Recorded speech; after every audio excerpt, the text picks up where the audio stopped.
Yo, welcome to our Abide series, week 1. Did anybody hear the phone start going off and check if it was yours?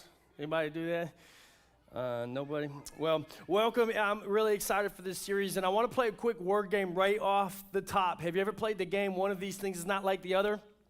Anybody ever played that? Well, let's do that. I'm going to put up a list of words, and I want you to answer which one of these words is not like the other. We got grow, change, evolve, shift, remain, move, and do. Remain. The guy right here, he's like, remain, obviously, duh. I'm not a dummy, duh. Come on, guys. It's remain, and remain is what our Abide series is all about. In fact, we're going to use remain and abide interchangeably throughout the next 4 weeks. And naturally, we kind of think this. We think growing and remain have nothing to do with one another. We think, what could changing and abiding possibly have in common? In fact, you probably never heard, someone say, in order to evolve, you have to abide, my young Padawan. A little Star Wars reference for you this morning. No. These ideas, I get it, right? They seem like opposites. They seem counterintuitive until you read what Jesus actually had to say about abiding and remaining. And this is actually the anchor verse for the series. And this is in New King James Version. In John 15, he says, "Abide in me, and I in you, as the branch cannot bear fruit of itself unless it abides in the vine, neither can you unless you abide in me." And I actually love the different translations. So we're going to cover a couple more verses that's the same verse, just different translations. So we're going to look at the NIV. NIV says, "Remain in me." Again, abide and remain, we're going to use very interchangeably, but remain in me as I also remain in you. No branch can bear fruit by itself. It must remain in the vine. Neither can you bear fruit unless you remain in me. I'm the vine. You are the branches. If you remain in me and I in you, you will bear much fruit. But then he says this, "Apart from me, you can do nothing." Nothing. Now let's look at the Message translation. He says, "Live in me. Live in me. Make your home in me just as I do in you. In the same way that a branch can't bear grapes by itself, but only by being joined to the vine, you can't bear fruit unless you're joined with me. I'm the vine. You are the branches. When you're joined with me and I with you, the relation intimate and organic, the harvest is sure to be abundant." And then he says, "Separated, you can't produce a thing." And then we have John 15. One more time, we have the Passion Translation. This is kind of a newer translation coming out. I think they've only done the New Testament so far, but it's a great one. And it says this way, "So you must remain in life union with me, for I remain in life union with you. For as a branch severed from the vine will not bear fruit, so your life will be fruitless unless you live your life intimately joined to mine. I am the sprouting vine, and you're my branches. As you live in union with me as the source, fruitfulness will stream from within you. But when you live separated from me, you are powerless." Powerless. Listen to those anchor kind of passages and titles and moments. At the beginning, he says, "Abide in me, remain in me, live in me, make your home in me, remain in union with me." And then the antithesis at the end are, "Apart from me, you can do nothing. Separated, you can't produce a thing. When you live separated from me, you'll be powerless." And so what am I saying? I'm saying we could talk all about growth and change and evolve and shift and just do it and all the things we like to think about in America and be hyper-focused on. But if we forget to remain in him, Jesus says you will bear no fruit. All that growing, all that changing, all that evolving, all that shifting, you won't be able to do it. In fact, our ability to remain connected to God will be the most important thing we can do if we want to grow, shift, change, evolve, and do. In fact, we can say it this way, our ability to abide and remain in him is actually what will link us to our highest output according to Jesus. Just according to Jesus. But we have a problem, don't we? We have a problem. We'd love to do all this. We'd love to grow. We'd love to change. We'd love to shift. We'd love to evolve. We'd love to do. We'd love to just do it. And we'd love to probably remain and abide. But the problem, and it's not just a church issue, it's a world issue, it's a Western society issue, is this. We are way too busy to abide. You want me to abide? You want me to remain? You want me to just sit around? If only you'd given me more time. right? Like, I don't have time to abide. I don't have time to sit around. After all, right? I've got to rush to work so I can rush to the bank. I got to run and do a couple of errands on my lunch break so I can rush back to work, so I can rush through my work, so I can rush back home, so I can rush through dinner, rush putting the kids to bed, so I can rush through a show while I fall asleep while simultaneously drinking a beer and eating chips at the same time, so I can rush through my morning alarm clock through my morning so that I can go do it all over again. Right? Like, that's the rhythm. Working 9 to 5. Right? What a way to make a living, barely getting by. It's all talking and no giving, right? All taking and no giving. And if anything slows us down, if a pop tire slows us down, if a child slows us down, like, we're going to miss the next 3 appointments, our next 3 to-dos on our highly important agenda. We'll be working overtime until the cows come home, whatever that's supposed to mean, right? We just don't have the time to get slowed down, and then we're going to have to make up for it working overtime for the next of however long. So how could I possibly, think about it, how could I slow down? How could I abide? How could I remain? I've got too much to do.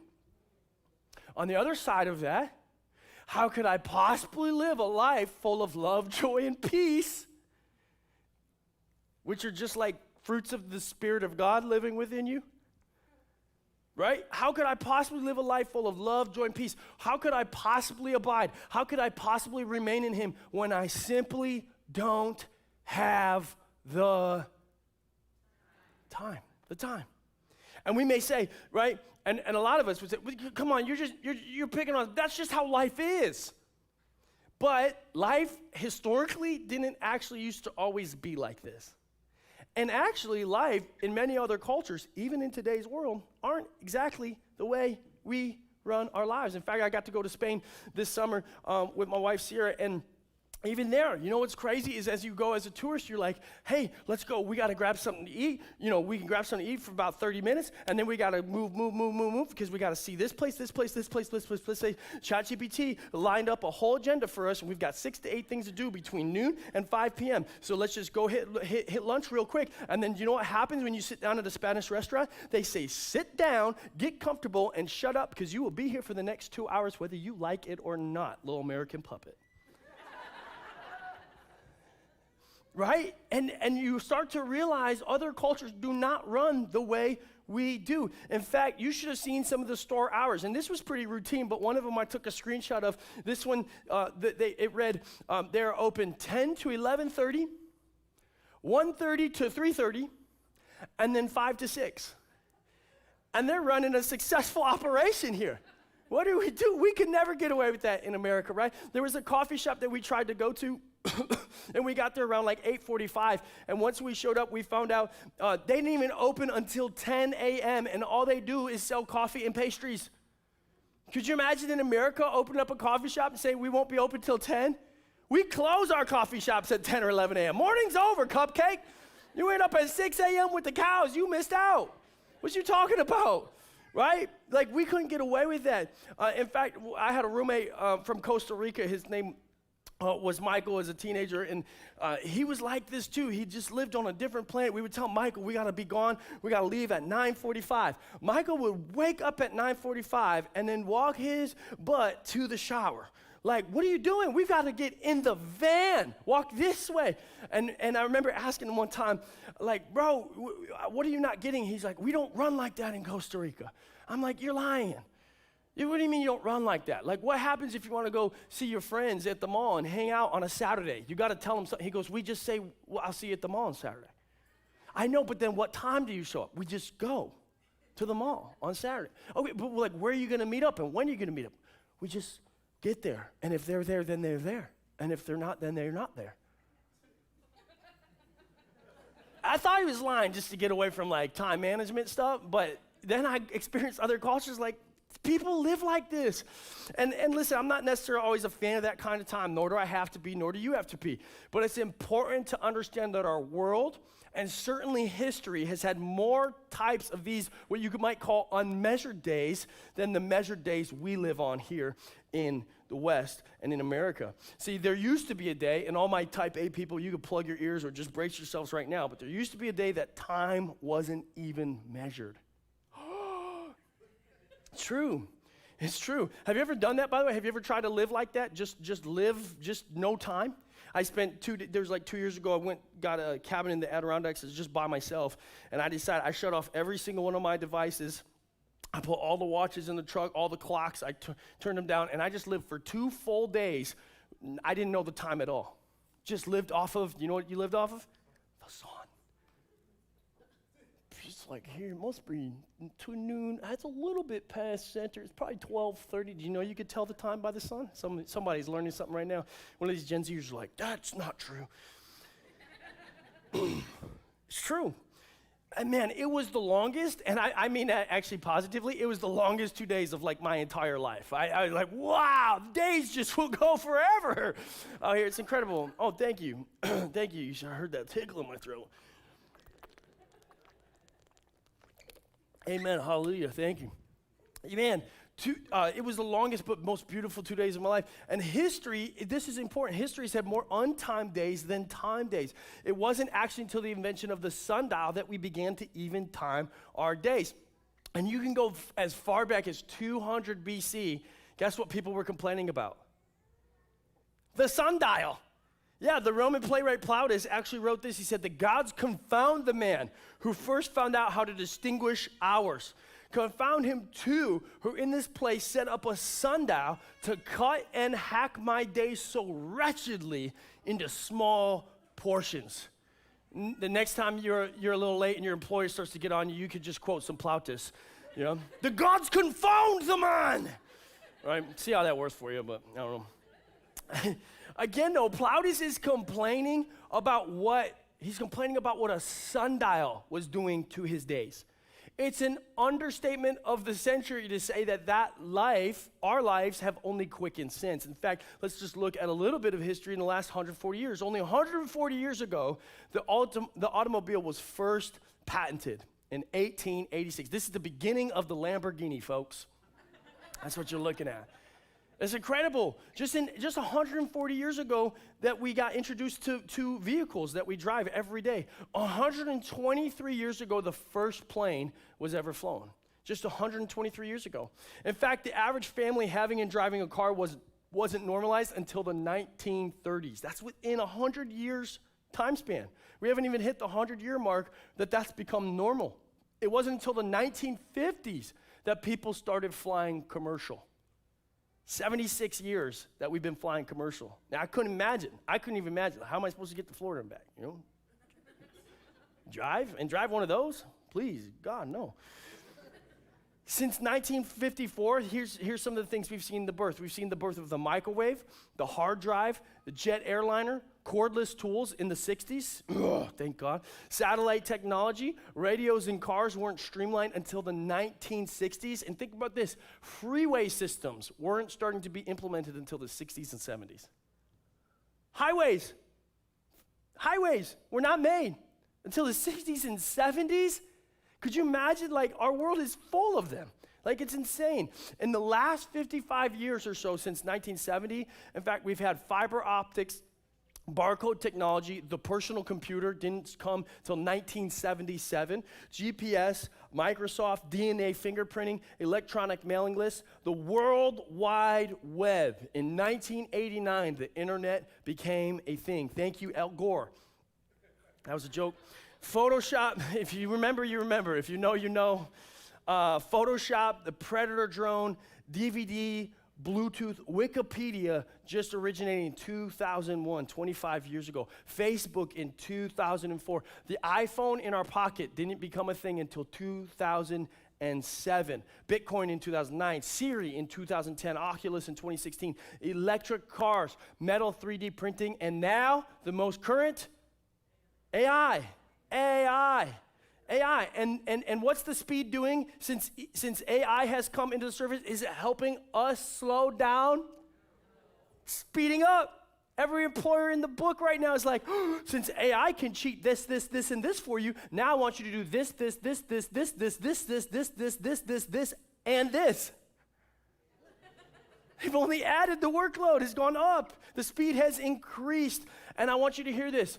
We're still in the experiment phase for the human race to find out whether this speed of life is at all healthy or not for us. I want you to hear this. You and I, we are the beta test for this speed of life. We still are in the midst of a beta test. It's powerful. What's really powerful is this is even before AI. With all these inventions, past scholars and thinkers legitimately hypothesized that our society by now would only be required to do 20 hours of work a week because of the amazing developments that we were going to see. In fact, one famous Senate subcommittee in 1967 was told that by 1985, they believed the average American would work only 20 hours a week for 27 weeks a year. They thought the biggest issue in our current day and generation was going to be too much leisure. People wouldn't know what to do with all the time they had on their hands. That was before they ever knew AI was a thing. Woo! In other words, they thought these technological advancements would give us more time to breathe, to think, to spend time with our family, to learn more about ourselves, maybe even to reach for peace, love, and joy more often than not. Instead, the reality that we're living in is so many of us live in the midst of rushing like never before as we fight through an epidemic of anxiety and fear. In other words, we've traded the pursuit of remaining, we've traded the ability to abide, we've traded a life of peace, and what have we traded it for? A disease that is now being referred to as hurry sickness. Myra Friedman actually is the first one who coined this idea of hurry sickness. He's the one who originally coined the phrase hurry sickness after noticing that most of his at-risk cardiovascular patients displayed a harrying sense of time urgency. And Friedman discovered this in the 1950s.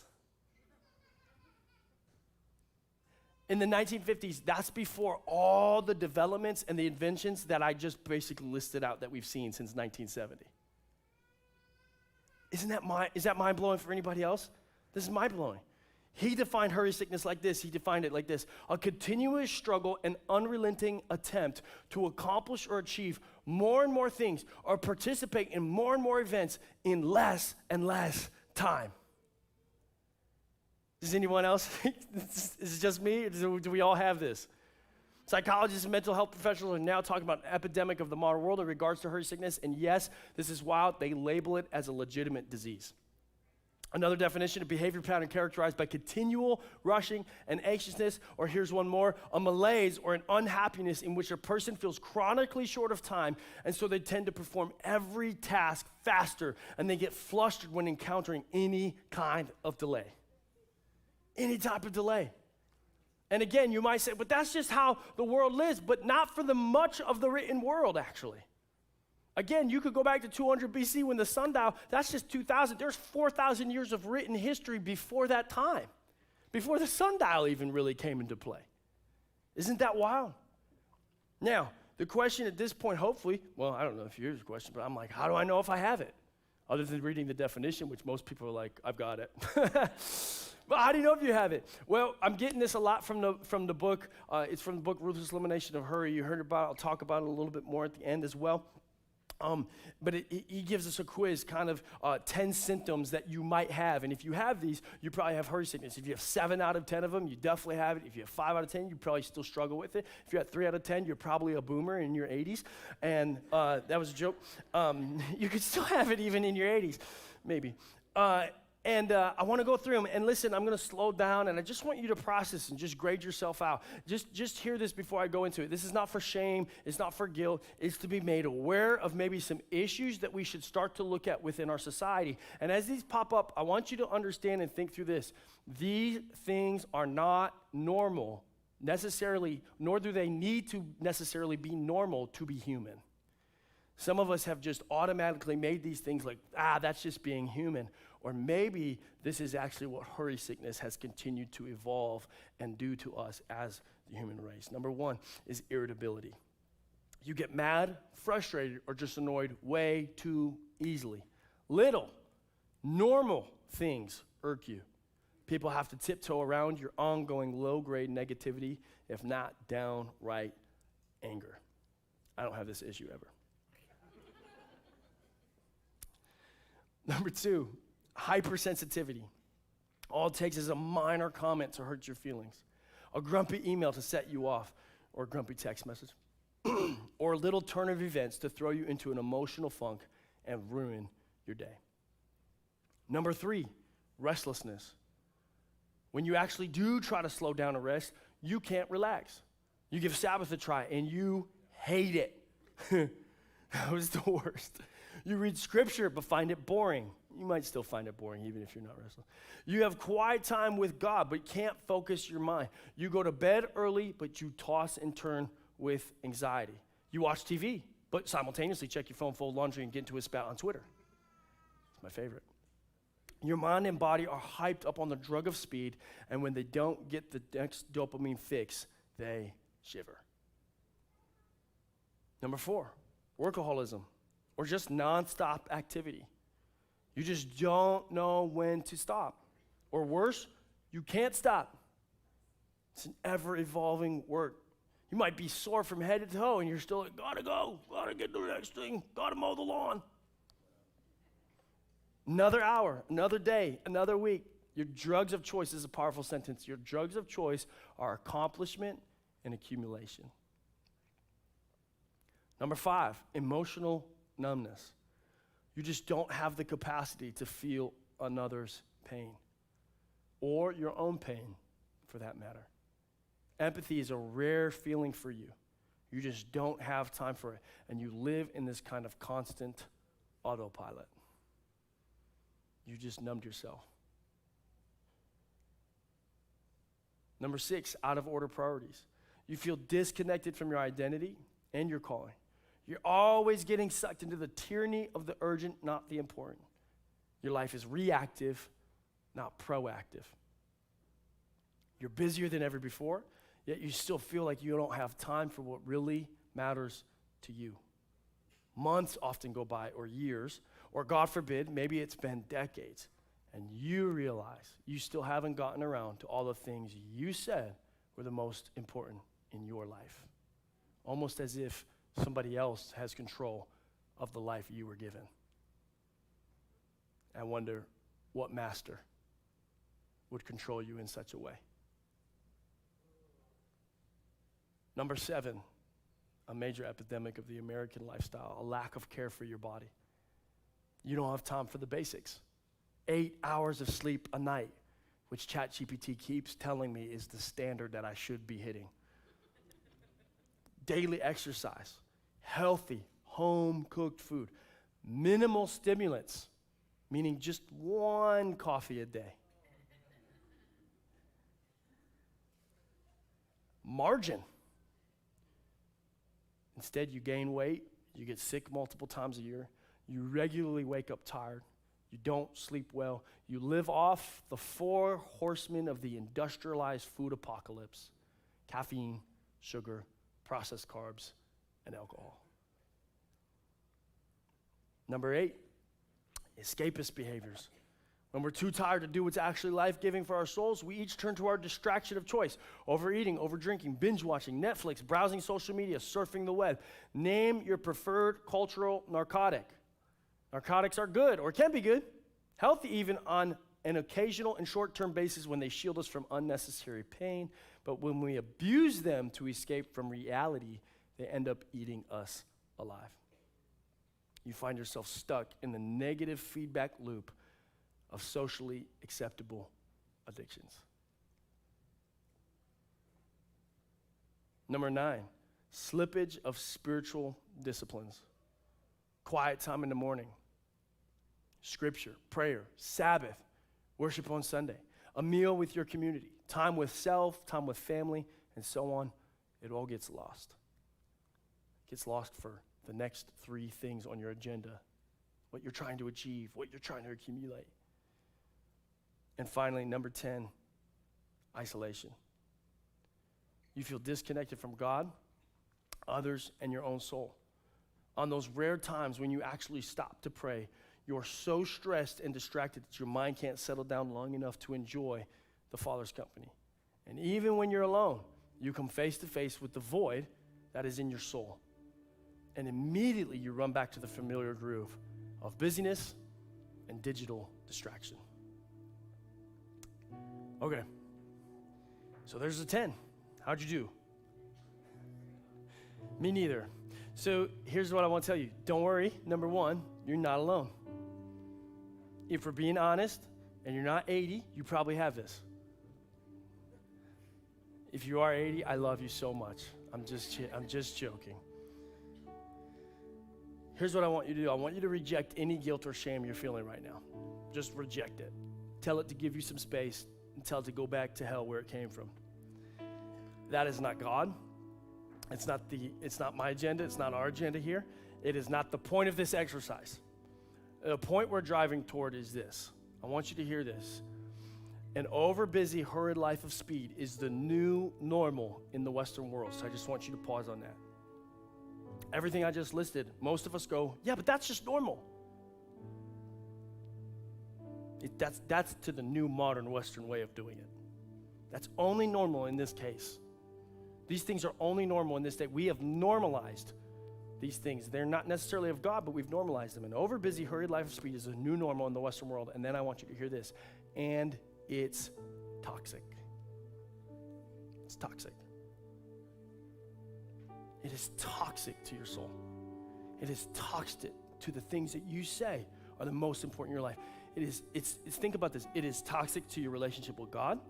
If you're in this room, you're at least looking or discovering or experimenting or pursuing a relationship with God. And this life of speed is toxic to your relationship to being able to abide and remain in Him. It's toxic to your own relationship with yourself. Self-health, 8 hours of sleep, exercise, eating well. We just admit, man, this hurried life of speed is toxic to my own self-health.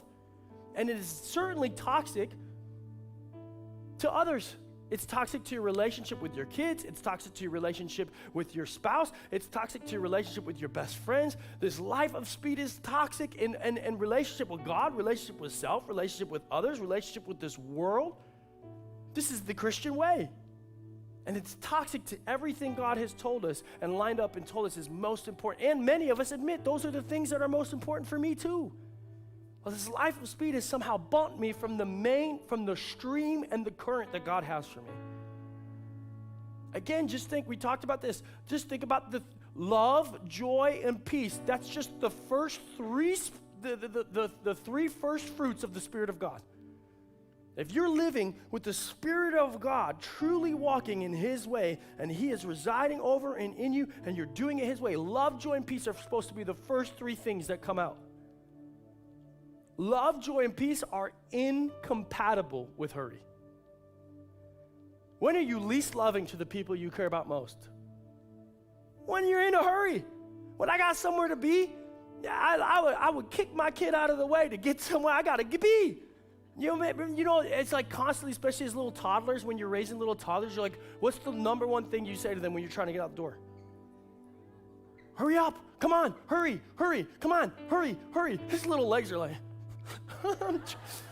I'm trying.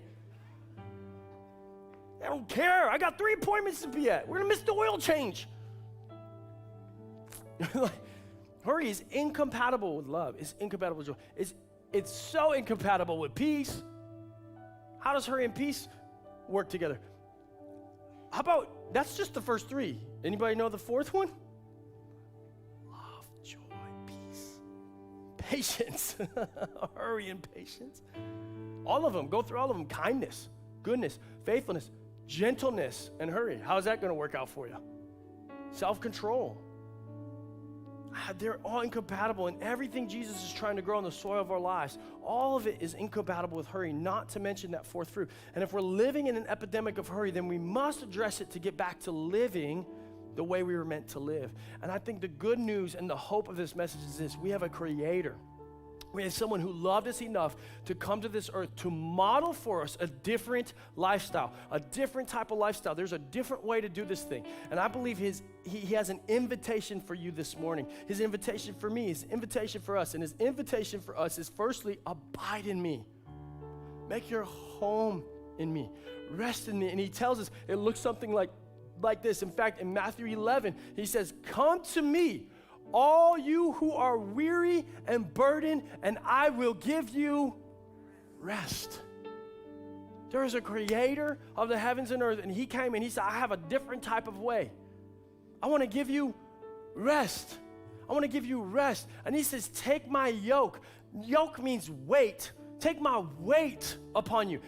Don't use Israel, the religion of Israel's weight. Don't use Rome's weight. Don't use Americans' weight. Don't use the hustle culture of capitalism's weight for your life. Take my weight upon you and learn from me.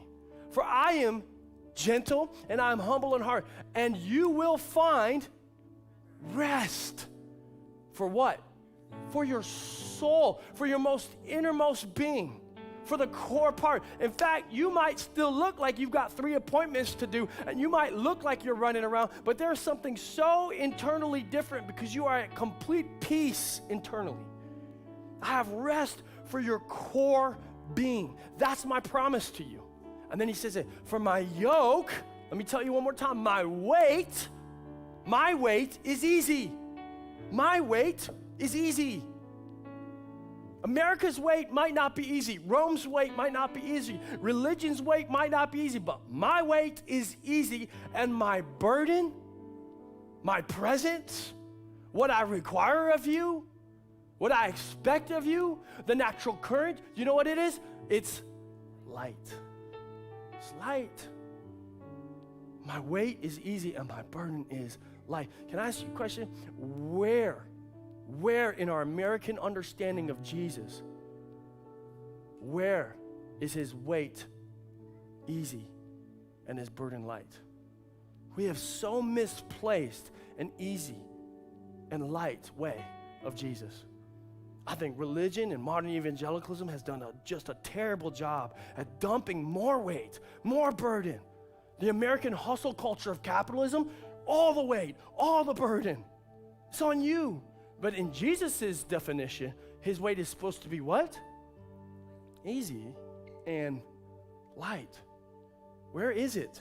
Where are you going to find it? Here's where you're going to find it. Jesus' invitation is for us to follow him within the rhythms of your lived life. Let me help you with something. This is not just a salvation moment where you pray a prayer and then all of a sudden you're in. No. Your lived life is meant to model the way Jesus lived his life.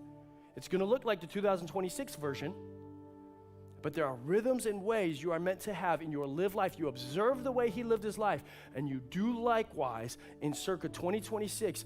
And as you do that, you will begin to find an easy and light. And we've talked about before in the picture of a current. There is a stream, but there is a current within that stream. And you could choose to walk upstream against the current and beat your brow and do whatever you feel like you need to do to prove your muscle and prove your stature. Or you can just go, oh, God created this stream to walk in this way, and he told us how to do it. And if I start walking in his way, things get light and easy. It only becomes hard and difficult when you turn around and go, oh, I gotta fight the current. Why? Because America told me to. Because religion told me to. I believe Jesus showed us 4 practical secrets within the way he lived his life. And they're actually in the book we're talking about, Ruthless Elimination of Hurry. You can go get them at Connections. And actually right now at Connections, there's just a QR code because all but one book got sold out last service. So sorry they beat you to it. Come to the 9:30 service. No, both services are great. But I want you to hear that we're going to cover for the next 4 weeks these 4 practical secrets. And I think they're so powerful. But I want you to hear this. These 4 things are not more things that you need to do. This is not one of those series where it's like, and this, and this, and this. Here's what they are. It's actually going to be accepting much less and a very different pace. Maybe even a slower pace. And the question for this series is going to be, do you have the courage and the willingness to choose to live a different type of way? I believe that choice will actually come from a very deeply rooted sentiment, which is this: who will you choose? Who will you choose to be the God of your life? Who will you choose to be the God of your life? Will you choose the American hustle culture of capitalism to continue to provide for you? Or will you believe that God's stream, his current, his way of life actually also has provision written into it? Most of us don't buy that. Most of us actually don't believe it. It's why we say, well, Jesus, I'll take this, this, and this from you, but then I need a little bit of that hustle culture capitalism too, because that's going to get me my money, which is going to provide for me. Do you truly have faith that God provides provision within his pace? Woo, that was actually a good one. Do you believe that God will provide provision within the pace he set up? That's what this series is all about. That's what this is going to come down to. And I want to say one other thing to one other group of people today, which is this: if you've never been introduced to this Jesus before, maybe you've come from all types of different backgrounds. Maybe you've just been a follower of the American hustle culture capitalism. You didn't know there was another way. Maybe you've been in a bunch of churches. You're like, I've been to a lot of churches, and it just seems like it's more burden and more heaviness. I didn't know that there was a Jesus that actually offered me rest in a different way of life. I want to encourage you. I want to encourage you to begin to actually follow this Jesus, not just in words, but in deeds, in the way you live your life out. And I would encourage you to buy this book. I would encourage you to buy this book. I would encourage you to read part 1 and part 2, which is going to really talk even more in depth than what I covered today, just about the depths of our souls and what's happening to our souls as a result of this hurry sickness. I would encourage you to get back in tune with your soul. Maybe it hasn't been woken up in a long, long time. But ultimately, I would encourage you to say yes to following Jesus and then make that a lifestyle. And I want to encourage you to do that in your heart and your mind. Right now, all you got to do is say, yes. Invite the Spirit of God into your life and say, I'm going to start following and practicing the ways of Jesus. I believe that the way he lived his life could radically change your life step by step, and that he's inviting you into that process right now. God, I thank you for this service. I thank you for this community. I thank you for this group of people. And God, I pray that we would just continue to follow you. God, I pray that in this first week of August, God, long before fall kicks back off in September and schools get back and we kind of get swept back up into just the way of doing things in our standard life, God, that we would take a moment right here in August. We would go buy this book. We would begin to put some of these things into practice. We would start to practice these ways, that it would begin to shift our tone. It would begin to shift our pace. We would learn that we don't have to do it the Roman way, the American way, the Israelite way, the religious way. God, you have a specific way. Jesus had a way. We can tap into that, and we can find rest for our souls. I pray for those people who are saying yes for the first time ever right now across this room. They're saying yes, and it's the first time they've said, yeah, I'm going to follow you. I want to do it your way. I didn't know there was a God who actually offered rest for my soul. I didn't know there was a God who wanted good for me. I didn't know there was a God who came to give me life and life abundant. And I want to follow him. God, I just pray that you would continue to cover them, that they would see that it's not just a one moment or a one day decision, but that there is a lifestyle, there is a way of Jesus that will continue to free their soul day in and day out, week in, week out, month in, month out, year in and year out, and that we would all continue to transform as we walk in your current. I pray for that in Jesus' name. Everybody said, amen. Amen. We love you, church. Hey, there is a prayer room out there, and we'd love to sit and pray with you. If you came in celebrating or mourning, we'd love to hear your story. We'd love to pray with you, and we will see you back here next week for week 2 of our Abide series, Reigniting Your Soul. Love you guys. See you next week.